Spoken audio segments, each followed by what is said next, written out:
तो जैसे आप स्क्रीन देख पा रहे होंगे कि हैव टू, तो इसका मतलब आज हम पढ़ने वाले हैं हैव टू। क्या पढ़ने वाले हैं? Have to.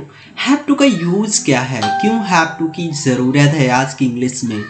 बहुत सारी ऐसी बातें होती हैं जब हमें कहनी होती है मुझे ये काम करना ही पड़ता है, तुम्हें ये काम करना ही पड़ता है, या उन्हें ये काम करना ही पड़ता है।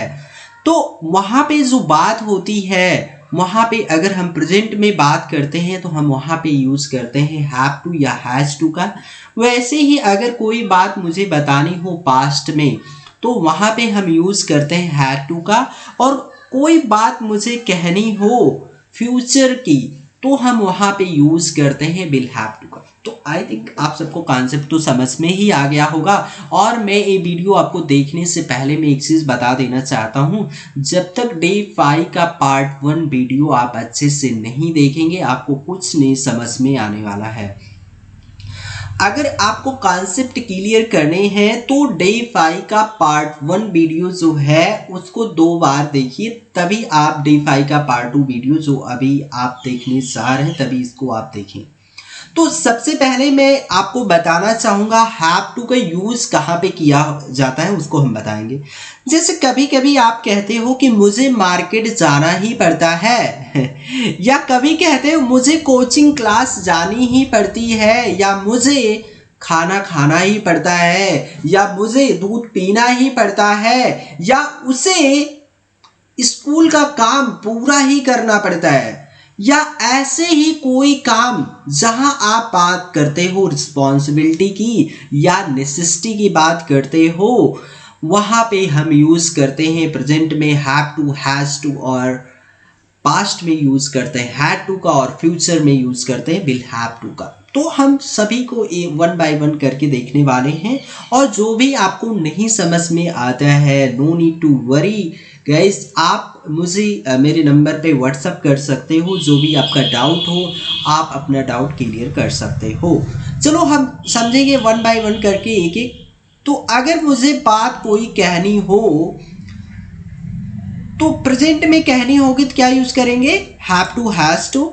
वही बात अगर हमें पास्ट में करनी हो तो हैड टू, और वही बात हमें कहनी हो फ्यूचर में तो हम यूज क्या करेंगे?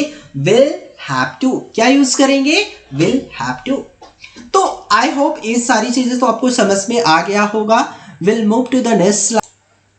ओके, तो यहाँ पे आप जैसे देख पा रहे हैं कि have to, has to, had to, will have to का यूज हम अफर्मेटिव सेंटेंस में देखने वाले हैं। अगर मुझे कहना हो कि मुझे खाना खाना ही पड़ता है खाना नहीं चाहता हूं लेकिन मुझे खाना पड़ता है, जीने के लिए तो खाना ही पड़ता है ना, तो आप क्या बोल सकते हो? I have to eat. क्या बोल सकते हो प्रेजेंट में? I have to eat. अगर मुझे कहना हो तुम्हें दूध पीना ही पड़ता है, पीना तो नहीं चाहते हो लेकिन मम्मी जो है ना डांटती है और तुम्हें इसी वजह से दूध पीना ही पड़ता है, तो मैं क्या बोल सकता हूँ? You have to drink milk. क्या बोल सकता हूँ? You have to drink milk, मतलब तुम्हें दूध पीना ही पड़ता है। चलो हम इसकी पहले एक एक करके बात करते हैं, तो हम और भी सेंटेंसेस का हम प्रैक्टिस करेंगे। चलो मुझे कहना है कि मुझे खाना पड़ता ही है प्रेजेंट में, तो मैं बोल सकता हूँ आई हैव टू ईट। और यही बात मुझे पास्ट में कहना हो कि मुझे खाना खाना ही पड़ा, मैं खाना नहीं चाहता था। जैसे आप अपने मामा के यहाँ गए और मामा ने आपको जबरदस्ती खाना खिला दिया, तो आप बोल सकते हो आई हैड टू ईट, मुझे खाना खाना ही पड़ा मामा के यहाँ। मैं खाना तो खा के गया था घर से, लेकिन मामा के यहाँ गया और मामा ने मुझे खाना खिलाए बिना माने नहीं। और तो आप क्या बोल सकते हो? आई हैड टू ईट, मुझे खाना खाना ही पड़ा, या आपकी मजबूरी है या जो भी है, लेकिन आपको खाना खाना ही पड़ा। और ऐसे ही मुझे कहना हो कि तुम्हें खाना खाना ही पड़ेगा। आप मामा के यहाँ गए और आप बोले नहीं मामा मैंने खाना खाया है, मैं खाना नहीं खाऊंगा, लेकिन मामा जी बोलते हैं आपको तुम्हें खाना खाना ही पड़ेगा, तो मामा जी इंग्लिश में क्या बोलेंगे? You will have to eat. क्या बोलेंगे? You will have to eat. और अगर मुझे कहना हो कि मुझे खाना खाना ही पड़ा, मुझे खाना खाना ही पड़ा। तो वही बात अगर मुझे पास्ट में कहना हो तो बोल सकते हो आई हैड टू ईट, और वही बात मुझे कहना हो फ्यूचर में कि मुझे खाना खाना ही पड़ेगा तो आप बोल सकते हो I will have to eat. अगर यू को कहना हो कि तुम्हें खाना खाना ही पड़ेगा तो क्या बोल सकते हो, you will have to eat. I hope सबको कॉन्सेप्ट समझ में आ रहा है। नेक्स्ट सेंटेंस देखेंगे, यहां लिखा है he has to work at night, मतलब उसे रात में काम करना ही पड़ता है। He has to work at night, he has to work at night, उसे रात में काम करना ही पड़ता है। और ऐसे ही अगर मुझे बात करनी हो पास्ट की कि उसे रात में काम करना ही पड़ा, वो करना नहीं चाहता था लेकिन उसको काम करना ही पड़ा क्योंकि बहुत जरूरी था, नेसेसिटी की बात हो जहां पे, तो आप बोल सकते हो he had to work at night. क्या बोल सकते हो, he had to work at night अगर पास्ट में कहना हो। अगर यही बात हमें फ्यूचर में करनी हो तो मैं बोल सकता हूं he will have to work at night, उसको काम करना ही पड़ेगा। कब करना पड़ेगा, रात में, उसको काम रात में करना ही पड़ेगा क्योंकि उसने काम को कंप्लीट नहीं किया है। तो आप बोल सकते हो he will have to work at night, उसको काम करना ही होगा रात में, उसको काम रात में करना ही होगा। तो क्या बोल सकते हो, he will have to work at night. बहुत बहुत मजेदार के सेंटेंसेस है गाइस, इसको आप नहीं सीखे तो समझो बहुत कुछ आपका मिस हो रहा है, बहुत ज्यादा यूज हो रहा है आज के युग में। चलो अगर मुझे कहना हो कि इंडिया के स्टूडेंट को मेहनत करना ही पड़ता है तो मैं बोल सकता हूं Indian students have to work hard.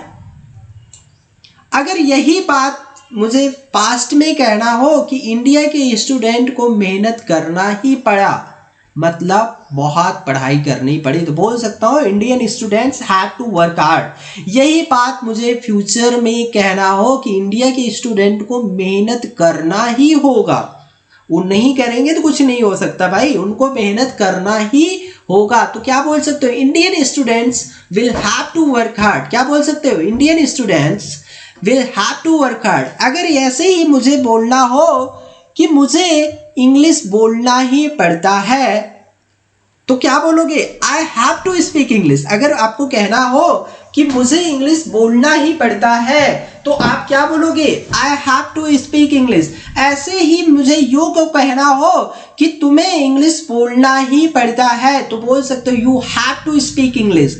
अगर मुझे कहना हो सी को कि सी को, उसको या उसे इंग्लिश बोलना ही पड़ता है तो मैं बोलूंगा she has to speak English, she has to speak English.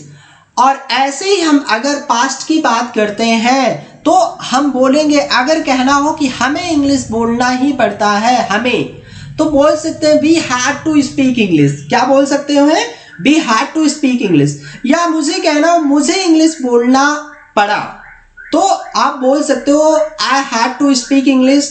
अगर मुझे कहना हो कि हमें इंग्लिश बोलना पड़ा, हमें वी की बात करते हैं तो बोल सकते हो we had to speak English. अगर मुझे यू को कहना हो कि तुम्हें इंग्लिश बोलना ही पड़ा क्योंकि इंग्लिश हिंदी से काम नहीं चला, आपको इंग्लिश बोलना ही पड़ा, तो आप बोल सकते हो you had to speak English. क्या बोल सकते हो, you had to speak English. I hope सबको मजा आ रहा होगा वीडियो देखने में और आप अच्छी इंग्लिश सीख भी रहे हैं। अगर कोई भी आपको समझने में प्रॉब्लम हो रही है तो आप कमेंट करके ज़रूर हमें बताएं। और सबको जैसा चाहे अफर्मेटिव के 10 सेंटेंसेस आपको बना के आपको कमेंट सेशन में आपको कमेंट करने हैं ताकि मुझे पता चले कि आपको कॉन्सेप्ट क्लियर हो गया है कि नहीं। चलो अगर हम देखते हैं, अगर यही बात मुझे फ्यूचर में कहना हो तो मैं बोल सकता हूँ you will have to go to school. Okay, पहले मैं इस पे था, I will have to speak English. अगर मुझे कहना हो कि मुझे इंग्लिश बोलना ही होगा तो मैं बोल सकता हूँ I will have to speak English, क्योंकि काम नहीं चल रहा है, मुझे इंग्लिश बोलना ही होगा, I will have to speak English. सामने वाला नहीं समझ में उसको समझ में हिंदी नहीं आ रहा है, मुझे इंग्लिश बोलना ही होगा तो मैं बोल सकता हूँ I will have to speak English. ऐसे मुझे कहना हो यू कि तुम्हें स्कूल जाना ही पड़ता है, तो मैं बोल सकता हूँ you have to go to school. क्या मैं बोल सकता हूँ? You have to go to school. अगर मुझे कहना हो कि मुझे जाना पड़ता है तो मैं बोल सकता हूँ I have to go to school. अगर यू को कहना हो कि तुम्हें जाना पड़ता है तो you have to go to school, उसको जाना पड़ता है तो सी हैव टू स्कूल या he have to go to, she has to go to school या बोल सकते हो he has to go to school. सबको समझ में आ रहा है कॉन्सेप्ट? चलो, वैसे ही अगर हमें पास्ट में बोलना हो कि तुम्हें स्कूल जाना ही पड़ा, you had to go to school, क्या बोलोगे? You had to go to school. अगर मुझे बोलना हो कि मुझे जाना पड़ा तो मैं बोल सकता हूँ I had to go to school. क्या मैं बोल सकता हूँ? I had to go to school. और अगर मुझे कहना हो कि तुम्हें स्कूल जाना ही पड़ेगा, फ्यूचर की बात मैं करूं, तो मैं बोल सकता हूं you will have to go to school. क्या मैं बोल सकता हूं? You will have to go to school. ऐसे ही अगर मुझे कहना हो कि यह आंसर सही होना ही चाहिए, मतलब होना ही चाहिए, या यह answer, this answer has to be correct, यह आंसर सही ही होना चाहिए, मतलब एकदम सही ही होना चाहिए की बात अगर कहना हो, या यह आंसर सही ही होता है, this answer has to be correct, यह आंसर सही ही होना चाहिए या सही ही होता है, यह आंसर सही ही होता है, तो आप बोल सकते हो this answer has to be correct. क्या बोल सकते हो? This answer has to be correct. और अगर ऐसे बोलना हो आपको यह आंसर सही ही होना था, यह आंसर सही ही होना था, तो आप बोल सकते हो this answer has to be correct. ऐसा आपको बोलना हो फ्यूचर में कि यह आंसर सही ही होगा, तो आप बोल सकते हो this answer will have to be correct. क्या बोल सकते हो? This answer will have to be correct. ऐसे अगर आपको कहना हो कि मुझे सुबह उठना ही पड़ता है, उठना नहीं चाहते हो लेकिन उठना ही पड़ता है, तो बोल सकते हो I have to get up early. क्या बोल सकते हो? I have to get up early. अगर मुझको आपको कहना हो कि मुझे उठना ही पड़ा, मुझे सुबह उठना ही पड़ा, जल्द उठना ही पड़ा, तो बोल सकते हो I had to get up early in the morning. मुझे सुबह सुबह उठना ही पड़ा, I had to get up early in the morning. तो ये सारे बोल सकते हो। अगर मुझे आपको कहना हो कि मुझे सुबह उठना ही होगा, तो आप बोल सकते हो I will have to get up early in the morning. मुझे सुबह उठना ही होगा, जल्द से जल्द मुझे उठना ही होगा, तो आप बोल सकते हो I will have to get up early in the morning. तो आई होप सबको ये समझ में आ रहा है स्लाइड। अब हम नेक्स्ट स्लाइड पे मूव करेंगे। तो लास्ट स्लाइड में आपने देखा कैसे आप अफर्मेटिव के सेंटेंस बना सकते हैं हैज टू, हैव टू और विल हैव टू का यूज करके। वैसे ही हम देखेंगे अब इस स्लाइड में देखने वाले हैं निगेटिव सेंटेंसेस को कैसे आप बना सकते हैं, उसको हम देखेंगे। अगर मुझे कहना हो कि, अगर मुझे कोई बात कहना हो कि मुझे काम करना नहीं पड़ता है, मुझे काम नहीं करना पड़ता है, ऐसे कोई भी काम आपको बात कहना हो तो आप सिंपल तरीके से कर सकते हो अगर हम निगेटिव के फॉर्म में बात करते हैं। अगर मुझे कहना हो कि उन्हें मेहनत नहीं करना पड़ता है, तो बोल सकता हूँ they don't have to work so hard. क्या मैं बोल सकता हूँ? उन्हें बहुत ज़्यादा मेहनत नहीं करना पड़ता है, तो मैं बोल सकता हूँ they don't have to work so hard. अगर मुझे कहना हो कि उन्हें मेहनत नहीं करना पड़ा, तो मैं बोल सकता हूँ पास्ट में they didn't have to work so hard, they didn't have to work so hard. अगर मुझे कहना हो यही बात फ्यूचर में कि उन्हें मेहनत नहीं करना होगा, they will not have to work so hard. क्या मैं बोल सकता हूँ? They will not have to work so hard. और ऐसे ही मुझे कहना हो कि हमें ओवर टाइम संडे को काम नहीं करना पड़ता है। मुझे ओवर टाइम संडे को काम नहीं करना पड़ता है, तो मैं बोल सकता हूँ we don't have to work overtime on Saturdays, मतलब हर सैटरडेज को हमें ओवर टाइम काम करना नहीं पड़ता है। तो मैं बोल सकता हूँ we don't have to work overtime on Saturdays. Saturday की बात कर रहा तो मतलब हर सैटरडे, सैटरडेज क्यों यहाँ पे लगा है, हर सैटरडे की बात कर रहा मतलब किसी भी सैटरडे को हमें ओवर टाइम नहीं करना पड़ता है। अगर यही बात कहना हो कि हमें सैटरडे को ओवर टाइम नहीं करना पड़ा तो हम बोल सकते हैं we didn't have to work overtime on Saturdays, मतलब हमें सैटरडे के दिन ओवर टाइम नहीं करना पड़ा या हमें सैटरडे को ओवर टाइम नहीं करना पड़ता था, या हमें सैटरडे को ओवर टाइम नहीं करना पड़ता था। और यही बात मुझे कहना हो कि हमें सैटरडे को ओवर टाइम नहीं करना होगा, मतलब किसी भी सैटरडे की मैं बात करूं तो मतलब हर सैटरडे को हमें ओवर टाइम नहीं करने की जरूरत होगी, तो मैं बोल सकता हूं we will not have to work overtime on Saturdays.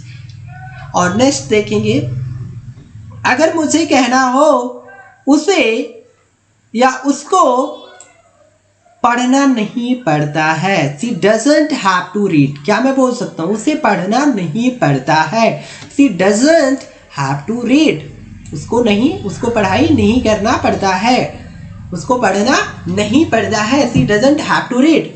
अगर मुझे कहना हो कि उसे पढ़ाई नहीं करना पड़ा तो मैं बोल सकता हूँ she didn't have to read, उसको पढ़ाई नहीं करना पड़ा, she didn't have to read, उसको पढ़ाई नहीं करना पड़ा या पढ़ने की जरूरत नहीं पड़ी, तो आप बोल सकते हो she didn't have to read, उसको पढ़ने की जरूरत नहीं पड़ी। और ऐसे ही मुझे कहना हो कि मुझे पढ़ना ही होगा या उसे पढ़ना नहीं होगा, तो मैं बोल सकता हूँ she will not have to read, उसे पढ़ाई नहीं करना होगा, तो मैं बोल सकता हूँ she will not have to read.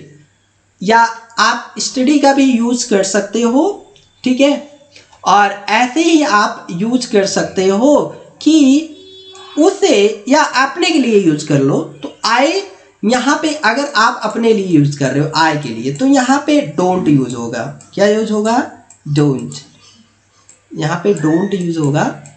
तो आप बोल सकते हो I don't have to get up early, मुझे सुबह नहीं उठना पड़ता है, I don't have to get up early. और यही बात आपको कहना हो कि मुझे सुबह नहीं उठना पड़ा, I didn't have to get up early. और ऐसे ही मुझे कहना हो कि मुझे सुबह नहीं उठना होगा, सुबह नहीं उठना होगा, I will not have to get up early. तो ऐसे आप बहुत सारी चीजें प्रैक्टिस कर सकते हो छोटे छोटे सेंटेंस बना करके। और हम नेक्स्ट स्लाइड पे मूव होंगे। यहाँ पे हम बात करने वाले हैं इंट्रोगेटिव की। इंट्रोगेटिव में कैसे हम सेंटेंस को बनाएंगे उसको देखेंगे। तो अगर मुझे कहना हो क्या तुम्हें दूध पीना ही पड़ता है, क्या तुम्हें दूध पीना पड़ता है, तो मैं या यू के लिए करूं तो मैं क्वेश्चन बना सकता हूं do you have to drink milk, क्या मैं क्वेश्चन कर सकता हूं यू के लिए। अगर यू के लिए मुझे क्वेश्चन करना क्या तुम्हें दूध पीना है पड़ता है, तो मैं क्वेश्चन कर सकता हूं do you have to drink milk. और अगर मुझे कहना हो क्या मुझे दूध पीना पड़ता है, तो क्वेश्चन क्या होगा do I have to drink milk. तो इसका आंसर अगर मैं आपसे पूछ रहा हूं अपने बारे में, अगर मैं अपने बारे में क्वेश्चन करूंगा तो डू आई, क्या करूंगा डू आई, क्या मुझे दूध पीना पड़ता है, तो क्वेश्चन क्या बनेगा do I have to drink milk. अगर पीना पड़ता है तो आंसर होगा yes you have to drink milk. अगर नहीं पीना पड़ता है तो बोल सकते हो no you don't have to drink milk, क्या बोल सकते हो no you don't have to drink milk. ऐसे ही अगर मुझे पास्ट में करना हो क्या मुझे दूध पीना पड़ा, क्या दूध मुझे पीना पड़ा, पास्ट की बात, तो क्वेश्चन कर सकता हूं did I have to drink milk. अगर मुझे यू से करना हो क्या तुम्हें दूध पीना पड़ा, तो मैं क्वेश्चन कर सकता हूं did you have to drink milk, क्या मैं कर सकता हूं did you have to drink. चलो पहले मैं आई के बारे में अपने बारे में क्वेश्चन कर रहा हूं उसको पहले देखेंगे। अगर did I have to drink क्या मुझे दूध पीना पड़ा, तो कोई आंसर क्या हो सकता है? अगर हाँ तो बोल सकते हो yes you had to drink milk, तुम्हें दूध पीना पड़ा, हाँ तुम्हें दूध पीना पड़ा। अगर नो तो बोल सकते हो no you didn't have to drink milk, तुम्हें दूध नहीं पीना पड़ा। सबको समझ में आ रहा है? चलो, नहीं समझ में आ रहा है तो प्लीज़ कमेंट आप करो, ताकि मैं और आपको सिंपल सेंटेंसेस बना के दूँ और आसान आसान सेंटेंसेस को समझाऊँ। अगर आपको थोड़ा सा डिफिकल्ट हो रहा है समझने में, कुछ भी नहीं समझ में आ रहा है, तो आप कमेंट कर सकते हो और try to make yourself own sentences. Okay, अपने आप से कोशिश करो कुछ सेंटेंसेस बनाने की, ठीक है। और अगर मुझे यही बात करना हो फ्यूचर में, क्या मुझे दूध पीना ही होगा? क्या मुझे दूध पीना ही होगा? Will I have to drink milk? तो आंसर अगर पीना ही होगा तो क्या बोल सकते हो? Yes you will have to drink milk. No में no you will not have to drink milk. ऐसे ही अगर हम किसी पर्सन के लिए क्वेश्चन करते हैं, क्या राजेश को does Rajesh have to speak English? क्या राजेश को इंग्लिश बोलना ही पड़ता है? क्या राजेश को इंग्लिश बोलना ही पड़ता है? तो क्वेश्चन क्या होगा? Does Rajesh has to speak English? Question क्या होगा? Does Rajesh has to speak English? तो अगर हाँ तो आंसर में दोगे yes Rajesh have to speak English. No में रहेगा तो no Rajesh doesn't have to speak English. ऐसे ही अगर हमें पास्ट में करना हो, क्या राजेश को इंग्लिश बोलना पड़ा? क्या राजेश को इंग्लिश बोलना पड़ा? तो बोल सकते हो yes Rajesh had to speak English. Yes Rajesh को इंग्लिश बोलना ही पड़ा। नहीं तो बोल सकते हो नो राजेश को इंग्लिश नहीं बोलना पड़ा। तो आप बोल सकते हो no Rajesh didn't have to speak English. ऐसे ही अगर हमें फ्यूचर में बोलना हो, will Rajesh have to speak English? क्या राजेश को इंग्लिश बोलना होगा? तो अगर बोलना होगा तो बोल सकते हो yes Rajesh will have to speak English. No में no Rajesh will not have to speak English. तो I request you all guys, आप सब डे 5 का पार्ट 1 पहले वीडियो देखिए अच्छे से, उसके बाद डे 5 का पार्ट 2 वीडियो आप देखिए जो ये वीडियो है। और उसके बाद कोई भी डाउट आपको रहता है तो आप मुझसे पर्सनली मैसेज करके भी पूछ सकते हो। जो भी डाउट हो 8880711168 पे आप टेस्ट करके आपका जो भी डाउट है आप पूछ सकते हो। और जो भी आपको समझ में नहीं आ रहा है, जो भी कॉन्सेप्ट आपको नहीं समझ में आ रहा है, जो भी क्वेश्चन हो आप मैसेज करके आप पूछ सकते हैं। और आपको अफर्मेटिव, नेगेटिव और इंट्रोगेटिव के तीनों के सेंटेंसेस बना के आपको कमेंट में, यूट्यूब के जो कमेंट सेशन है उसमें आपको कमेंट करना है।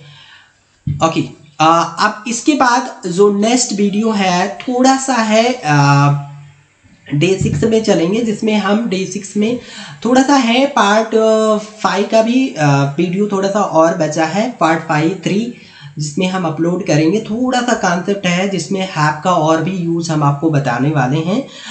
तो डे 5 के बाद हम डे 6 की वीडियो अपलोड करने वाले हैं। तो 1 बाय 1 करके आप देखिए, बहुत ज़्यादा स्किप करके मत वीडियो देखिए। एक बार में नहीं समझ में आता है तो आप उसको बार बार रिव्यू करिए। जो भी कॉन्सेप्ट आपको नहीं समझ में आता है देखने के बाद भी, तो आप मुझसे क्वेश्चन कर सकते हैं, आप पर्सनली मैसेज कर सकते हैं। जो भी क्वेश्चन हो आप क्वेश्चन अपना डाउट क्लियर कर सकते हैं।